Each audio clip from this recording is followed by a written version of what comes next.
UBANI Kingsley 1. Divine Revelation, The Time is Over Part 1.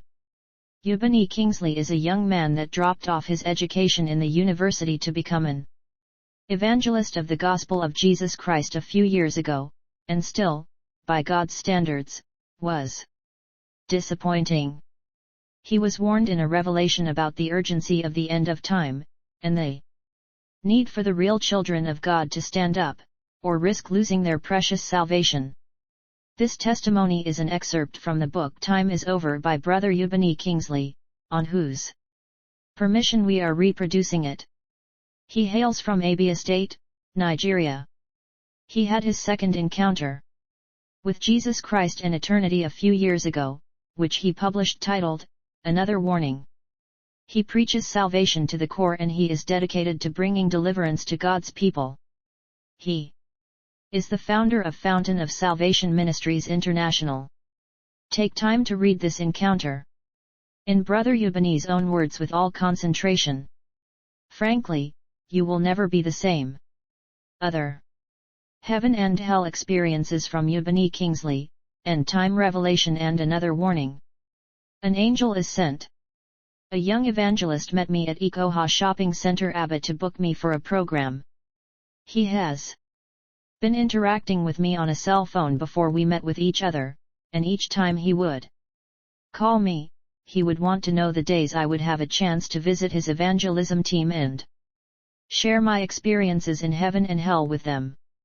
When I saw him, I was amazed because I thought that the person who has been speaking with me on phone was an adult, but I was wrong.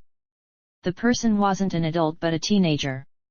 More so, I thought he was sent by his father or his evangelism leader to come and meet me, but he came by himself. Nobody sends him. After a little conversation, he said that he wanted to snap me with his camera, and I consented. On the 15th and 16th of September I visited the evangelism team.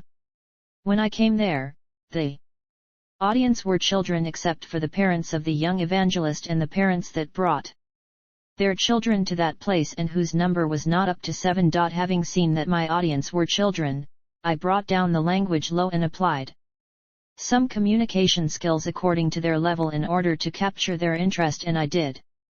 To the glory of God, those children were crying to God for mercy on their souls at the end of each message. As I was looking at these children who were crying for God's mercy, tears started rolling down my cheeks, and I tried and held myself, but I couldn't hold myself again. When I got to my house, I began to cry. The reason why I was crying in my house was that the judgment of God is very strict. As far as heaven and hell are concerned, God does not want to know whether the person is a child, a teenager, or a youth or an adult. It is His word that will stand against the person in judgment, as it is written in John 12:48, He that rejected me and receiveth not my word hath one that judgeth him. The word that I have spoken the same will judge him on the last day. God has nothing to do with unbelievers or people who are not born again, because already those people are dead or condemned while they are still alive.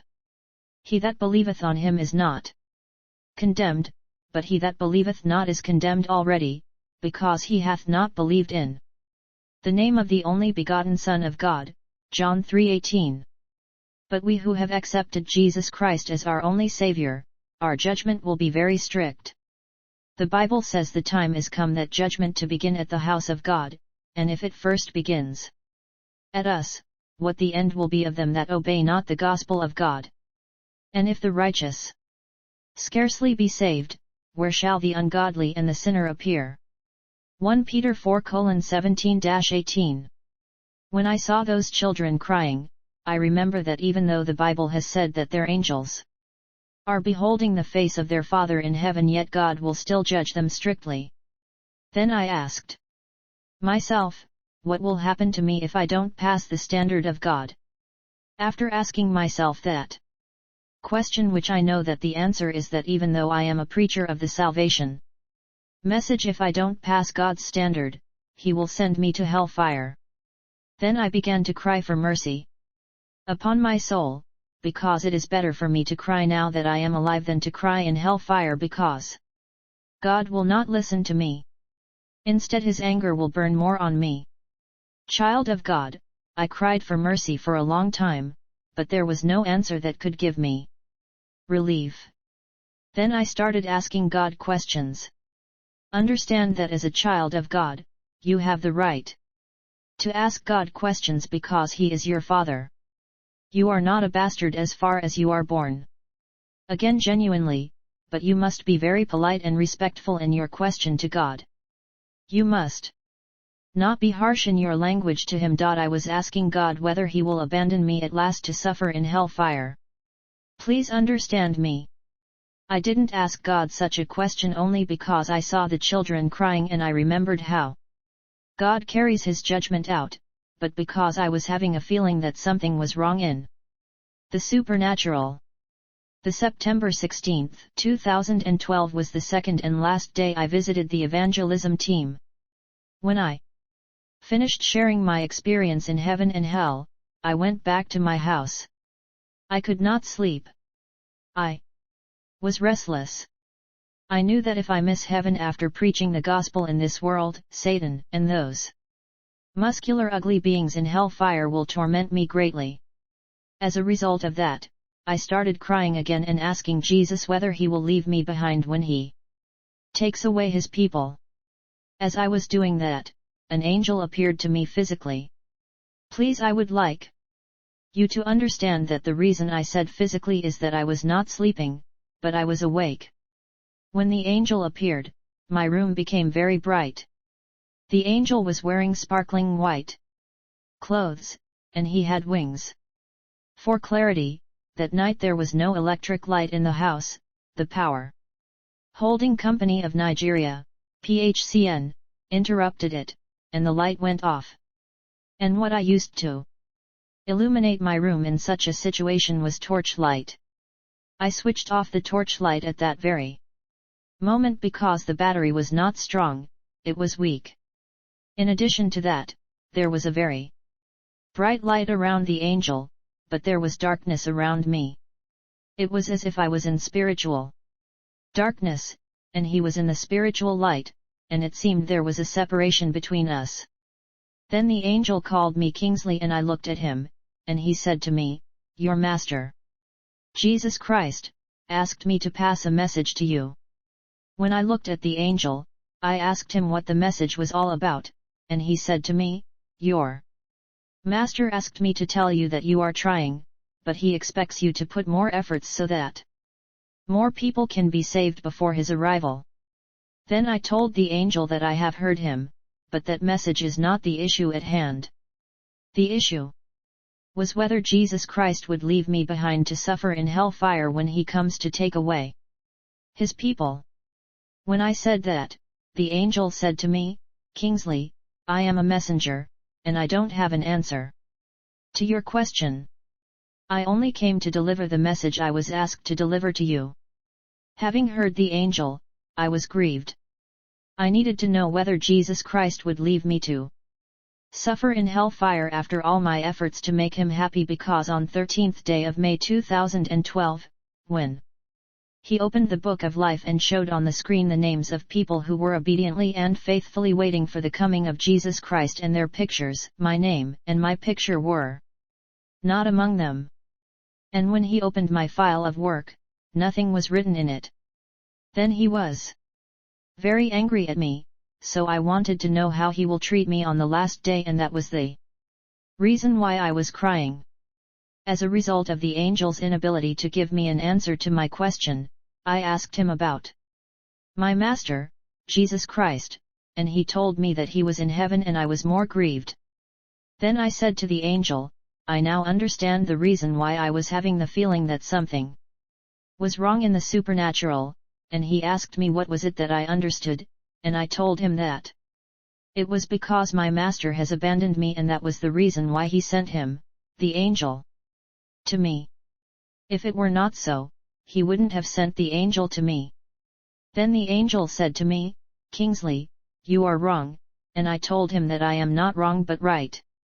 Because ever since I came into a relationship with my master, he has never sent an angel to pass a message to me, and now that I needed him most, he did not come. Instead he sent him, the angel, to me. But the angel still insisted that I was wrong. Then I said to him, if you said that I was wrong, go and show me my master. When I made that comment, his countenance changed. He became angry at me, and in that mood, he asked me, do I want him to take me to my master? And I answered yes to him.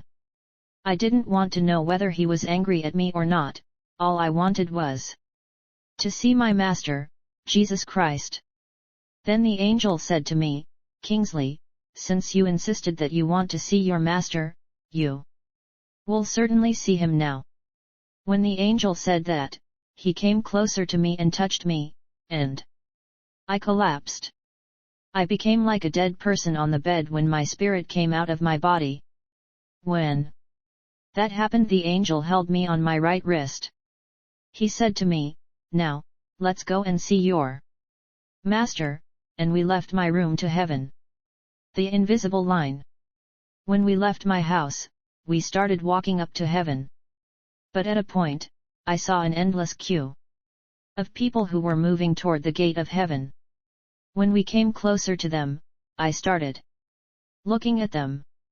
Some of those people were looking at me as someone they knew, but I didn't recognize any one of them. All of those people were shivering in fear as they were moving to the direction of the gate. The gate is so small that two people cannot enter into it at the same time. One person must wait for the other person to pass, whether he is going inside or coming outside. Another thing I want you to know is that the gate was opening by itself. There were things that caught my attention when we came closer to the gate of heaven.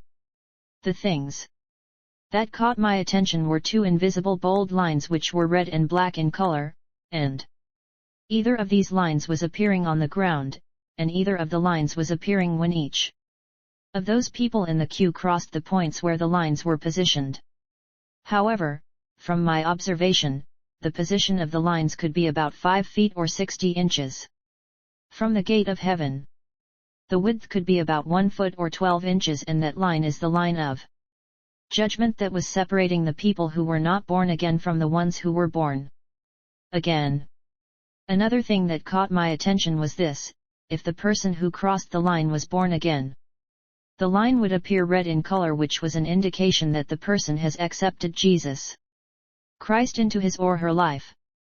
Then a voice would say, move forward and enter the gate. But if the person was not born again, the line would appear black in color, which showed that he or she did not accept Jesus Christ into his or her life, and a thunderous voice would say, depart from me, I know you not. Depart from me. Depart. When the word depart was been exclaimed by the voice, a terrible wind came and carried the person to the direction of hellfire. Beloved of God, there is danger ahead of us. While I was there, I noticed that the number of people who were asked to depart was greater than the number of people who was asked to move forward and enter the gate. What I am saying here is that the people who were asked to move forward and enter the gate were 2 in number, while the people who were asked to depart were more than 2,630 people. As those people were moving forward to the point where the line was located and was being asked to depart to hellfire by that voice, a man stepped on that very point, and the line appeared black in color, but there was silence. Then an angel walked to him and called him Francis and asked him, do you know the reason why the black line appeared? And he said no. Then the angel asked him to open his hands, and he opened them. When he opened his hands, there were some drops of blood in his hands.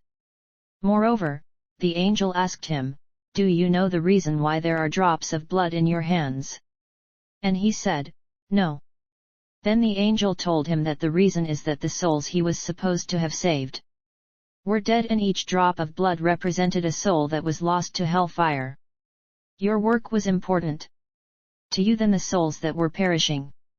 You have destroyed yourself. When Francis heard that, He began to shiver in fear, and then I heard the thunderous voice which said, "Francis, depart. I know you not. Depart from me, depart," and immediately a wind whose sound was like the sound of a flying jet came and carried Francis to hell-fire. 4 people came to the point and were asked to depart, and whom the wind carried away to hell-fire after Francis was sent to hell-fire. But when the 5th person reached that point, the line appeared black and the angel called him, Jonathan. Mr. Jonathan was a pastor. The angel asked him, "Jonathan, do you know why the line appeared black in color?" And he said no. Then the angel told him that it was because he was pleasing his senior pastor and was displeasing God. The angel told him that he was displeasing God by working in the church as a pastor instead of an evangelist. He was called to be an evangelist, but he became a pastor only because his senior pastor wanted him to pastor his church. Then the angel said to him, "Jonathan, you disappointed God, and you have been cut off from God's mercy. You will have yourself to blame." As soon as the angel told Jonathan that he will have himself to blame, a thunderous voice said, "Jonathan, I have rejected you forever. I know you not. Depart from me. Depart." And a wind came and carried him out to hell-fire. After Jonathan was carried by the wind, a man reached the point where the line was, and it appeared black in color. This man's name is Emmanuel Ikachikuokoi. When the line appeared black in color, the angel asked him, "Emmanuel Ikachikuokoi, do you know the reason why the line appeared black?" And he said no. Then the angel lifted up his right hand and a screen appeared. When the screen appeared, the angel asked Emmanuel to watch the scene on the screen to see whether he can recognize the person on the screen. When I looked at the screen, I saw that it was displaying where Emmanuel was drinking alcoholic drinks secretly and in different places. Emmanuel Okoi was dumbfounded when he saw himself on the screen. Then the angel asked him, "Emmanuel, do you recognize the person on the screen?" And he said yes, that the person was him. When he confirmed that he was the person, the angel told him that it was because he was drinking alcoholic drinks that made the line to appear black in color. When Emmanuel heard that, he said to the angel, "But my pastor told us that it is not a sin for somebody to drink alcoholic drink." Then the angel asked him who his pastor was, and he told him that his pastor was Pastor Chris Oyakhilome of Love World Ministries, aka Christ Embassy. Having told the angel who his pastor was, the angel told him that the name of the person whom he said was his pastor was not in the book of life because he was encouraging sin against God and the Holy Spirit.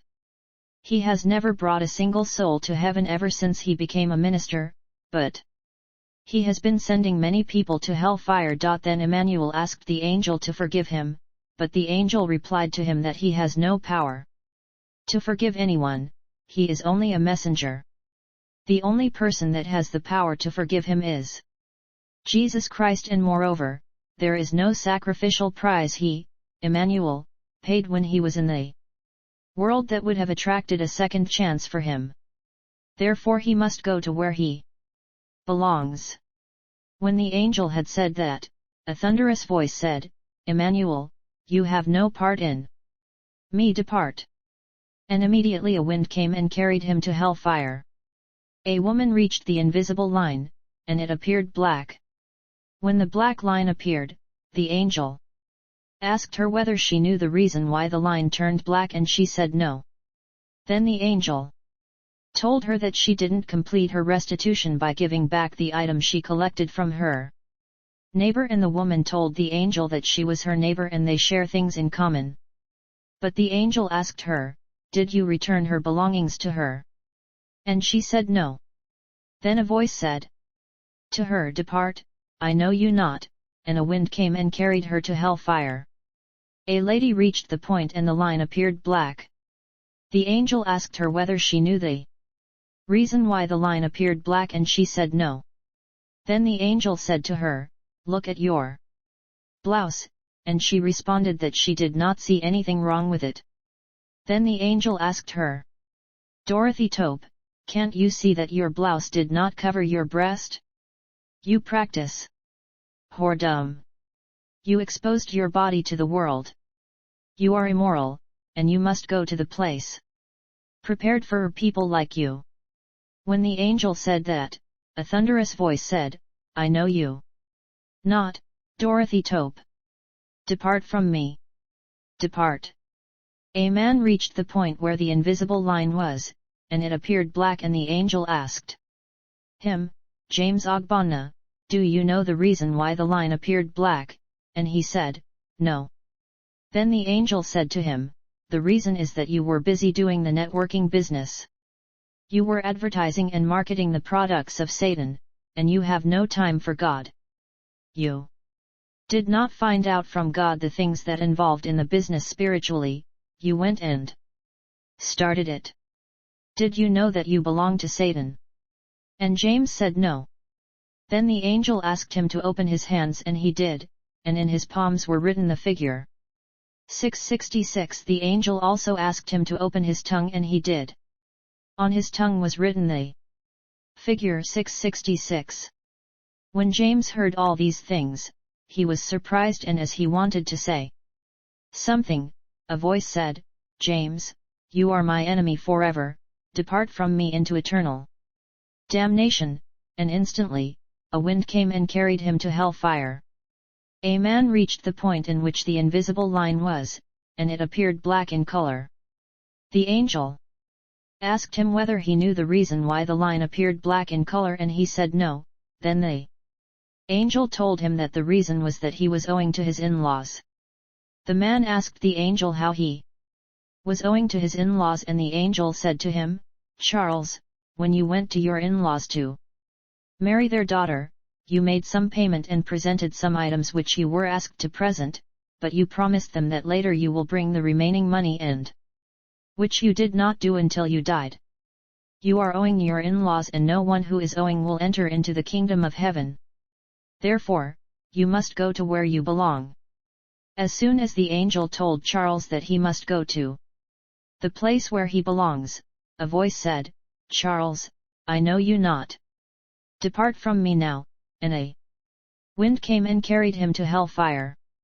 A white man reached that point where the line was, and it appeared black, and the angel asked him, "Jeffrey, do you know the reason why the line appeared black?" And he said no. Then the angel said to him, "Jeffrey, you are a murderer. You were worshipping God with a gun in your hand. You served God, but you were a police officer, you were carrying your gun about. Nobody who carries gun has a part in heaven, and nobody who belong to a force, whether police force, army force, navy force, will enter heaven because they carry a gun and their heart is filled with evil. They love killing, and their camp is filled with human blood. They killed both innocent and guilty people, and any person who is one of them, even if he is righteous, he will equally partake in their sin because the person belongs to the group of murderers. Nobody has the right to kill anybody, no matter the offense that person must have committed." Furthermore, the angel asked him, "Jeffrey, do you know you are the one that destroyed yourself?" And he asked the angel, "How?" The angel told him that an angel came to him one morning when he was about to enter his car for work, and told him to resign, that he will die very soon, but he pursued the angel. When Jeffrey heard that, he said that it was not true, that no angel was sent to him. At this point, another angel came out from the gate and walked up to him. Then the first angel asked him, "Jeffrey, can you recognize this angel?" He said no. Then the first angel told him that the second angel was the angel that was sent to him at the front of his house. As Jeffrey wanted to argue, the second angel lifted up his hand and a screen appeared. They showed him how the angel came to him.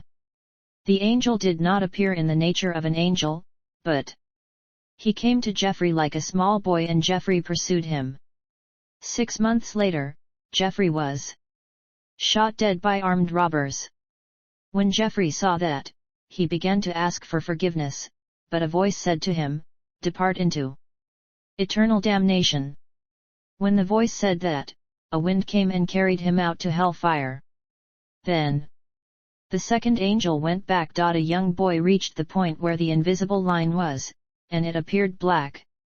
The angel asked him, "Jide Averchika, do you know the reason why the line appeared black in color?" And he said no. Then the angel asked him to look at the screen. The screen was the one which the second angel used to show Jeffrey himself. When I looked at the screen, I saw Jide Averchika kneeling down and bowing down to the image called the Virgin Mary. Jide Averchika was confused when he saw that. Then the angel said to him, "Jide Averchika, you were worshipping idol in the world." But Jide Averchika told the angel that what he was doing was not idol worshipping. He also said that the image was not an idol. Rather, it was an image of the Blessed Virgin Mary. He also told the angel that his parish father, Reverend Father Fred, did not tell them that it was a sin to bow down to the image, but he told them that it is a way of honoring the Virgin Mary for keeping herself for God, which made Jesus Christ come through her. Then the angel told him that nobody who bows down to the image or calls it the Mother of Jesus Christ will enter heaven. Furthermore, the angel told him that nobody under the Catholic Church will make heaven. Jide Averchika asked the angel why he said that, and the angel told him that the headquarters of the Catholic Church, which is at Rome, is the seat of Satan. It irritates God because it is filled with idols. The Catholic popes drank with Satan, Lucifer, from the same cup, and that the Catholic priests and the Reverend Fathers and their Reverend Sisters are committing sexual immorality among themselves. Some with the same sex and some with the opposite sex. They are abominable before God. The Holy Communion the priests are giving to their members is not holy at all but defiled. They are giving the communion out with hands that are full of immorality and bloodshed. Jide Averchika, the angel called him, "You have no part in heaven, your place is in hellfire." And immediately a thunderous voice said, "Depart from me." And a wind came and carried him to hellfire. When Jide Averchika was carried by the wind, 11 people reached that point, and they were carried by the wind to hellfire. The angel did not talk to them. Then I turned to the angel that was taking me to heaven and asked him, "Please, why did the other angel not talk to those people?" And he said to me, "Kingsley, those people were Muslims. They did not believe that Jesus is the Son of God." After these 11 people, came the 12th person. She was a woman. She died at the age of 43 years. When she reached there, the line appeared black in color, and the angel asked her, "Angela, do you know why the line is black?" And she said no. Then the angel told her that she was a thief, and she said that she has never stolen in her lifetime. Then the angel showed her on the screen when she went to her neighbor's container of salt and collected a little quantity of salt which she added to her soup. When Angela saw it, she told the angel that it was just a little salt she collected from her neighbor container, and the angel asked her, "Angela, did you tell your neighbor that you collected some salt from her container?" And she said no.